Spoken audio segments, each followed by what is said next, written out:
তিন নয়, ইবাদত হলো আল্লাহর। কার ইবাদত? আমরা কার ইবাদত করি? কে কে আল্লাহর ইবাদত করি? নারায়ে তাকবীর। হাজরিন, এটাই হচ্ছে আমাদের মূল শিক্ষা। খেয়ালটাকে ঠিক রাখতে হবে, নিয়াতকে ঠিক রাখতে হবে। ইন্নামাল আমালু বিন্নিয়াত, যেভাবে নিয়াত হবে আমলের ফলটা তেমন হবে। নিয়াত যদি দুনিয়ার জন্য হয় দুনিয়া পাবেন, নিয়াত যদি আখেরাতের জন্য আখেরাত পাবেন। ইখলাসের সাথে ইবাদত করতে হবে, আল্লাহর দাসত্ব করতে হবে। ইবাদত বন্দেগী যা কিছু বলেন, ইখলাস ছাড়া, লিল্লাহিয়াত ছাড়া কোনো ইবাদত হয় না। হাজরিন, যাই হোক, সেই বিষয়গুলি আমাদের খেয়াল রাখতে হবে। আমি নামাজ পড়ছি, আল্লাহর সামনে দাঁড়িয়েছি। হাজরিন, স্মরণ করব কাকে? বলেন কাকে? দুনিয়ার অন্য কিছু স্মরণ হবে না।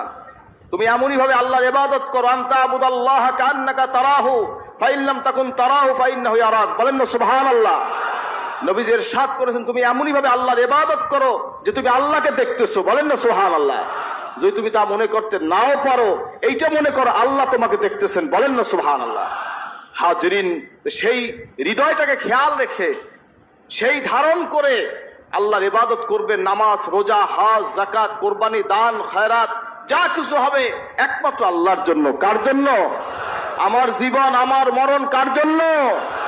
ইন্না সালাতি ওয়া নুসুকি ওয়া মাহইয়া ওয়া মামাতি লিল্লাহি রাব্বিল আলামিন। আল্লাহ বলছে তোমার নামাজ, রোজা, হজ, যাকাত, কুরবানি সবকিছু একমাত্র আল্লাহর জন্য। কার জন্য?